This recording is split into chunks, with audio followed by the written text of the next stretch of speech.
2021లో నాకు దేవుడు AIIMS భువనేశ్వర్లో job ఇచ్చారు. అక్కడ నేను ఒక 16 మంత్స్ చేశాను. తర్వాత మళ్ళీ నేను ఎగ్జామ్ రాసి అక్కడ రిజైన్ ఇచ్చి ఎయిమ్స్ మంగళగిరికి వచ్చాను. ఎయిమ్స్ మంగళగిరికి వచ్చిన తర్వాత నేను భువనేశ్వర్లో ఉన్నప్పుడు అక్కడ చర్చిలు ఏముండవు. నేను ఆన్లైన్లోనే చూసేదాన్ని. నేను దేవుని అడిగాను, నాకు మంచి సంఘాన్ని చూపించమంటే నా కొలీగ్స్ వాళ్ళు చెప్పారు క్రైస్ట్ టెంపుల్కి వెళ్తానని. సో వాళ్ళ ద్వారా నేను ఇక్కడికి వచ్చాను. అది కూడా నా జీవితంలో చాలా గొప్ప సంఘటన.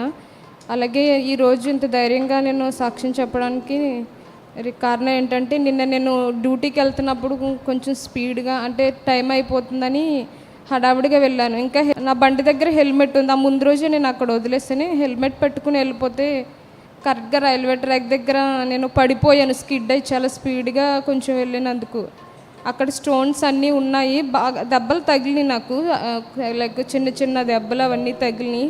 హెల్మెట్ ఉండడం వల్ల తలకేం కాలేదు, ఫ్రాక్చర్స్ ఏం అవ్వలేదు. దేవుడు నన్ను చాలా అద్భుతంగా కాపాడాడు.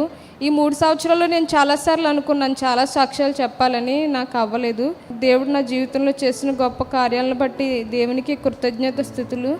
ఈ చిన్న సాక్ష్యం దేవుడు దీవించును గాక.